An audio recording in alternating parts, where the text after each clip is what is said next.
Brook, the maitre d'hotel of the Quatre Saisons where I was staying, came down bareheaded to the carriage and, after wishing me a pleasant drive, said to the coachman, still holding his hand on the handle of the carriage door, "Remember, you are back by nightfall. The sky looks dark bright, but there is a shiver in the north wind that says there may be a sudden storm. But I am sure you will not be late."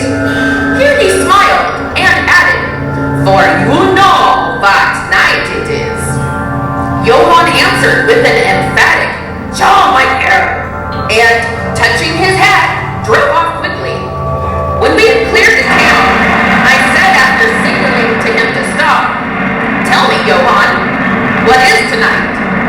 He crossed himself and he answered laconically, "Valhalla is not." Then he took out his watch, a great, old-fashioned German silver thing, as big as a turnip, and looked at it with his eyebrows gathered together and a little impatient shrug of his shoulders. I realized that this was his way of respectfully protesting against the unnecessary delay, and sank back into the carriage, merely motioning him to proceed. He started off rapidly, as if to make up for lost time. Every now and then, the horses seemed to throw up their heads and sniff the air suspiciously. On such occasions, I often looked around in alarm. The road was pretty bleak, for we were traversing a sort of high, wind-swept plateau. As we drove, I saw a road that looked but little used, and which seemed to dip through a little winding valley. It looked so inviting that, even at the risk of offending him, I called Johann to stop. And when he had pulled up, I told him that I would like to drive down that road. He made all sorts of excuses, and frequently crossed himself as he spoke. This somewhat piqued my curiosity, so I asked him various questions. He answered fencingly, and repeatedly looked at his watch in protest. Finally, I said, "Well, Johann, I want to go down this road. I shall not ask you to come unless you like, but tell me why you do not like to go. That is all I ask." For answer, he seemed to throw himself off the box, so quickly did he reach the ground. Then he stretched out his hands appealingly to me and implored me not to go.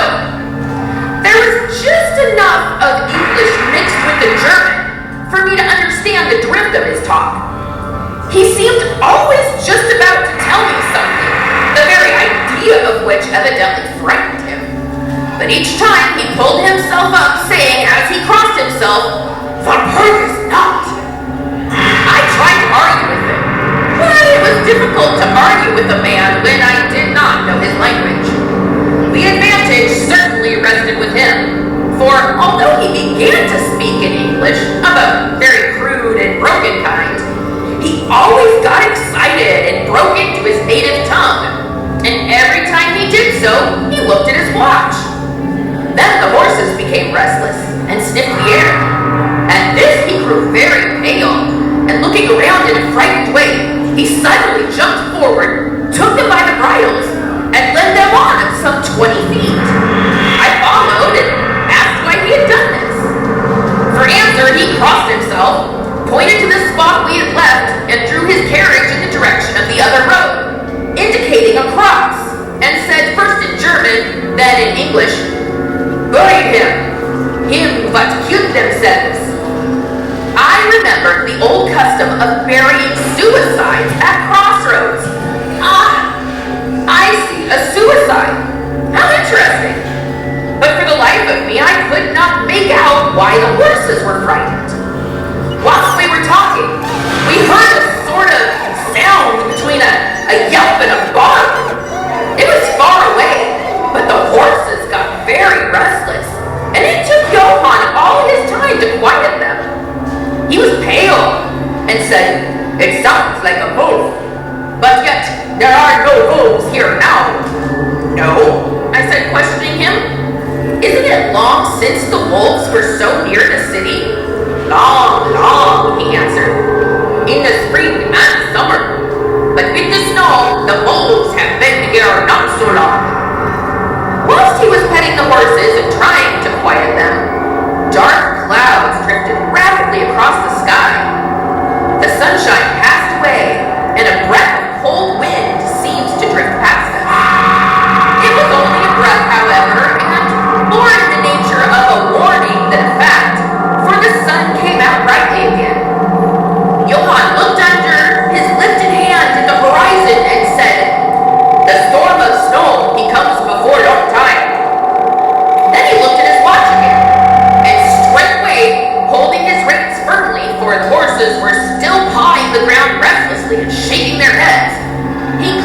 his box as though the time had come for proceeding on our journey. I felt a little obstinate and did not at once get into the carriage. "Tell me," I said, "about this place where the road leads," as I pointed down. Again he crossed himself and mumbled a prayer before he answered, "It is unholy." "What is unholy?" I inquired. "The village." Then there is a village." No one lives there hundreds of years." My curiosity was piqued. "But you said there was a village." "There was." "Well, where is it now?" Whereupon he burst out into a long story in German and English, so mixed up that I could not quite understand exactly what he said, but roughly I gathered that long ago, hundreds of years, men had died there and been buried in their graves, and sounds were heard under the clay, and when the graves were opened, men and women were found rosy with life, and their mouths red with blood. And so, in haste to save their lives, aye, and their souls, and here he crossed himself, those who were left fled away to other places, where the living lived, and the dead were dead, and not something. It seemed, as he proceeded with his narration, he grew more and more excited. It seemed as if his imagination had gotten a hold of him, and he ended in a perfect paroxysm of fear, white-faced, perspiring, trembling, and looking round about him as if expecting that some dreadful presence would manifest itself right there in the bright sunshine on the open plain. Finally, in an agony of desperation, he cried, "Thou purgest not!" and pointed to the carriage for me to get in. All my English blood rose at this, and standing back, I said, "You are afraid, Johann. You are afraid. Go home. I shall return alone. The walk will do me good." The carriage door was open, so I took from the seat my oak walking stick, which I always carry on my holiday excursions, and closed the door, pointing back to Munich, and said, "Go home, Johann. Walpurgis not doesn't concern Englishmen." The horses were now more resistive than ever, and Johann was trying to hold them in while excitedly imploring me not to do anything so foolish.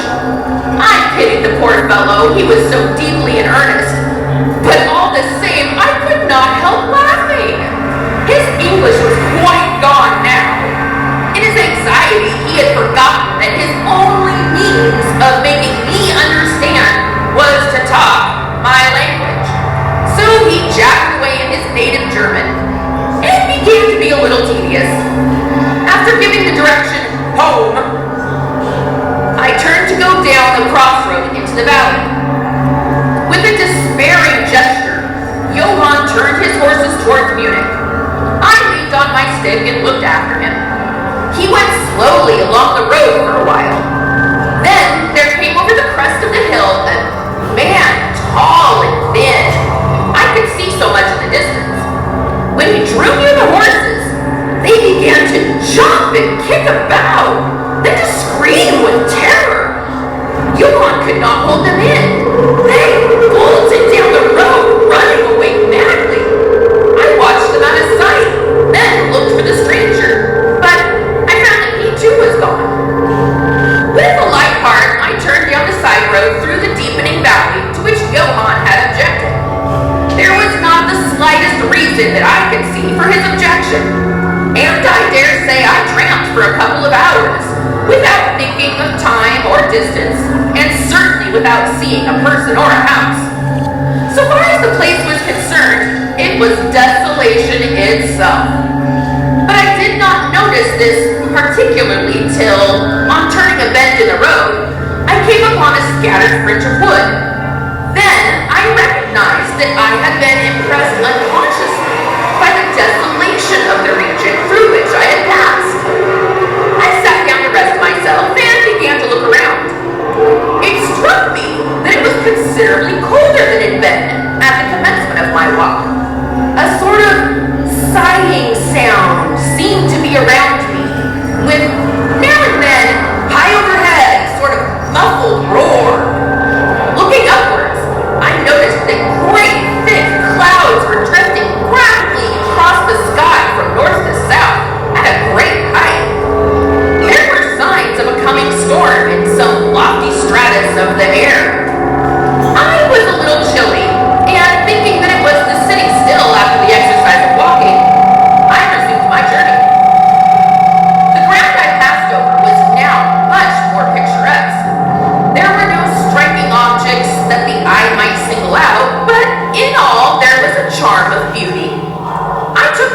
need of time, and it was only when the deepening twilight forced itself upon me that I began to think of how I should find my way home. The brightness of the day had gone. The air was cold, and the drifting clouds high overhead were more marked. They were accompanied by a sort of faraway rushing sound, through which seemed to come at intervals that mysterious cry which the driver had said came from a wolf. For a while I hesitated. I had said I would see the deserted village, so on I went, and presently came upon a wide stretch of open country, shut in by hills all around. Their sides were covered with trees which spread down to the plain, dotting in clumps the gentler slopes and hollows which showed here and there. I followed with my eye the winding of the road, and saw that it curved close to one of the densest of these clumps, and was lost behind it. As I looked, there came a cold shiver in the air, and the snow began to fall. I thought of the miles and miles of bleak country I had passed, and then hurried on to seek the shelter of the wood in front. Darker and darker grew the sky, and faster and heavier fell the snow, till the earth before and around me was a glistening white carpet, the further edge of which was lost in misty vagueness. The road was here but crude, and when on the level, its boundaries were not so marked as when it passed through the cuttings. And in a little while, I found that I must have strayed from it, for I missed underfoot the hard surface, and my feet sank deeper in the grass and moss. Then the wind grew stronger, and blew with ever-increasing force, till I was fain to run before it. The air became icy cold, and in spite of my exercise, I began to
Impelled by some sort of fascination, I approached the sepulchre to see what it was, and why such a thing stood alone in such a place.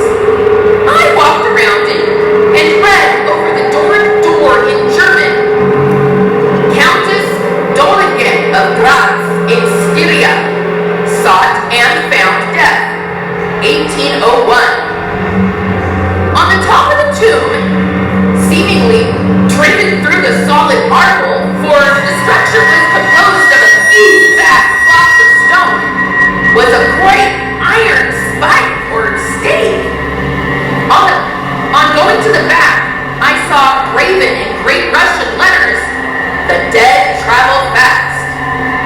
There was something so weird and uncanny about the whole thing that it gave me a turn and made me feel quite faint. I began to wish, for the first time, that I had taken Johann's advice. Here, a thought struck me, which came under almost mysterious circumstances and with a terrible shock. This was Walpurgis Night. Walpurgis Night, when, according to the belief of millions of people, the devil was abroad, when the graves were opened and the dead came forth and walked, when all evil things of earth and air and water held revel. This very place the driver had specially shunned. This was the depopulated village of centuries ago. This was where the suicide lay. And this was the place where I was alone, unmanned, shivering with cold in a shroud of snow with a wild storm gathering again upon me. It took all my philosophy, all the religion I had been taught, all my courage not to collapse in a paroxysm of fright. And now a perfect tornado burst upon me. The ground shook as though thousands of horses thundered across it. And this time the storm bore on its icy wings not snow, but great hailstones which drove with such violence that they might have come from the thongs of the Balearic slingers. Hailstones that beat down leaf and branch and made the shelter of the cypresses of no more avail than though their stems were standing corn. At the first I had rushed to the nearest tree, but I was soon fain to leave it and seek the only spot that seemed to afford refuge, the deep Doric doorway of the marble tomb. There, crouching against the massive bronze door, I gained a certain amount of protection from the beating of the hailstones, for now they only flew against me as they ricocheted from the ground to the side of the marble. As I leaned against the door, it moved slightly and opened inwards. The shelter of the tomb was welcome in that pitiless tempest, and I was about to enter it when there came a flash of forked lightning that lit up the whole expanse of the heavens. In the instant, as I am a living man, I saw, as my eyes were turned to the darkness of the tomb, a beautiful woman with rounded cheeks and red lips, seemingly sleeping on a bier. As the thunder broke overhead, I was grasped as by the hand of a giant and hurled out into the storm. The whole thing was so sudden that before I could realize the shock, moral as well as physical, I found the hailstones beating me down.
all down my spine, and my ears, like my feet, were dead, yet in torment. But there was in my breast a sense of warmth, which, by comparison, was delicious. It was as a nightmare, a physical nightmare, if one may use such an expression, for some heavy weight on my chest made it difficult for me to breathe. This period of semi-lethargy seemed to remain a long time, and as it faded away, I must have slept or swooned.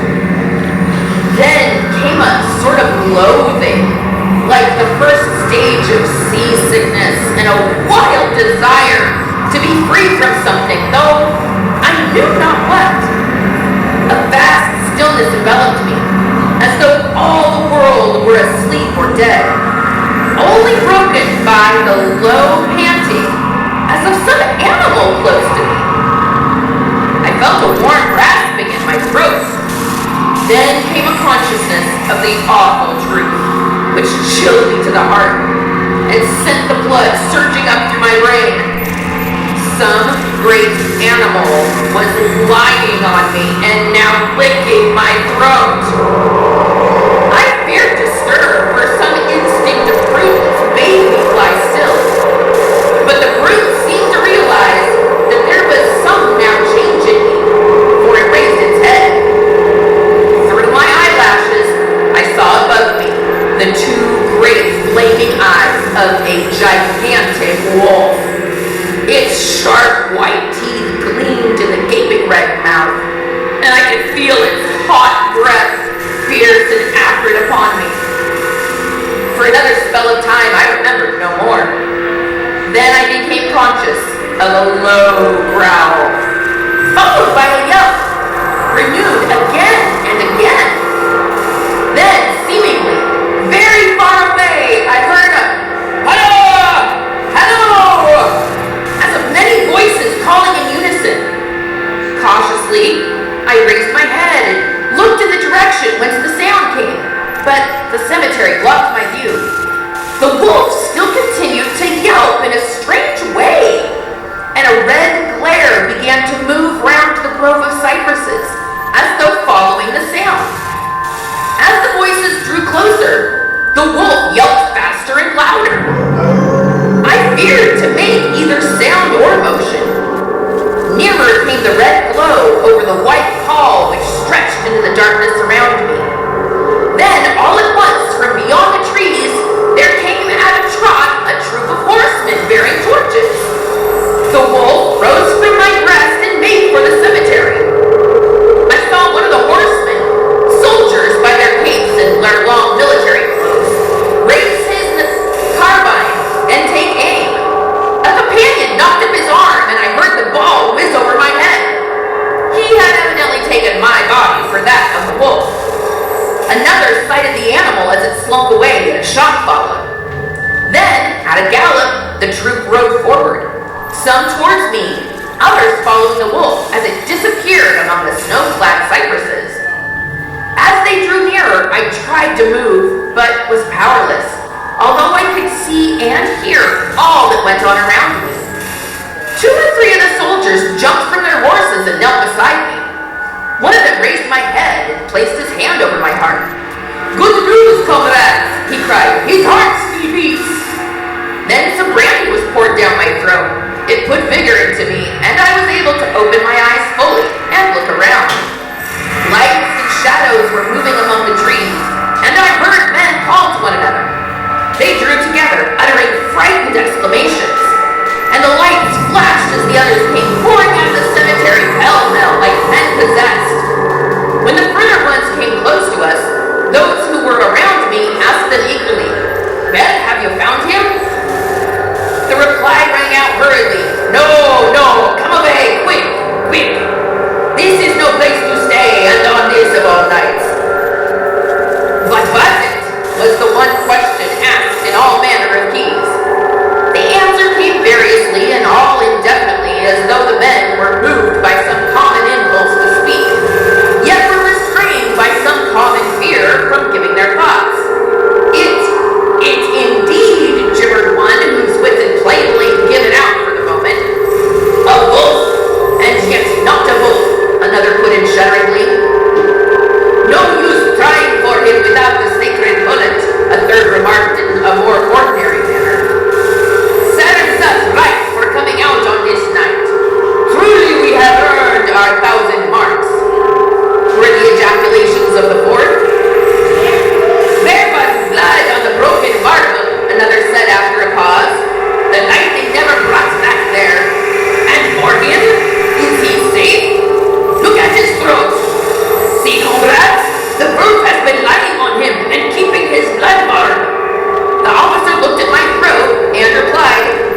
witches may lie. Come, comrades, come quickly.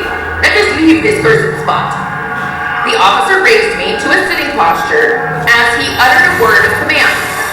Then several men placed me upon a horse. He sprang to the saddle behind me, took me in his arms, gave the word to advance, and, turning our faces away from the cypresses, we rode away in swift military order. As yet my tongue refused its office, and I was perforce silent.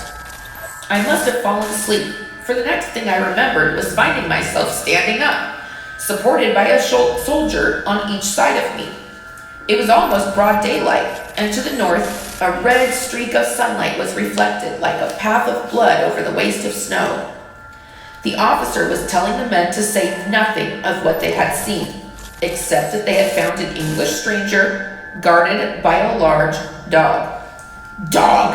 That was no dog, cut in the man who had exhibited such fear. I think I know a wolf when I see one. The young officer answered calmly. I said, a dog. Dog, reiterated the other ironically. It was evident that his courage was rising with the sun, and, pointing to me, he said, Look at his throat. Is that the work of a dog, master? Instinctively, I raised my hand to my throat, and as I touched it, I cried out in pain. The men crowded round to look, some stooping down from their horse saddles. And again there came the calm voice of the young officer. A dog. As I said, if aught else were said, we should only be laughed at.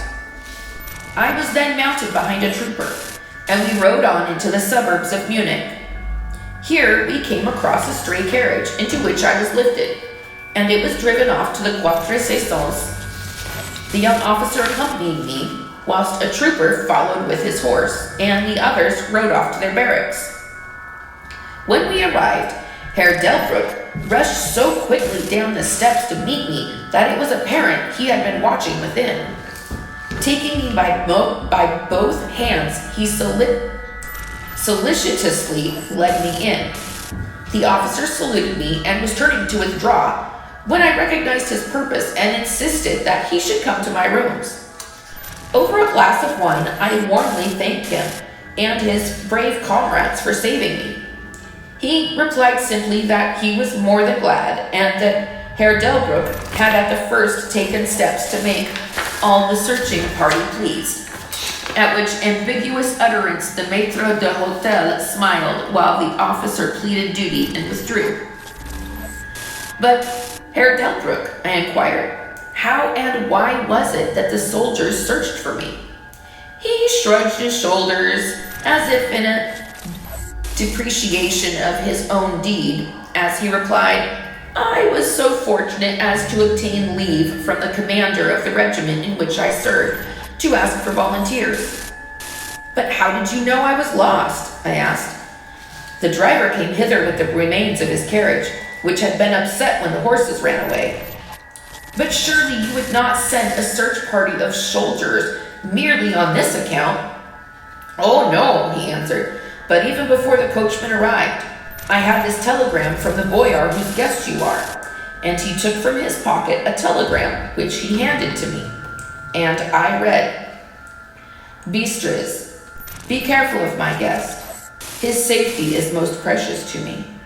Should aught happen to him, or if he be missed, spare nothing to find him and ensure his safety.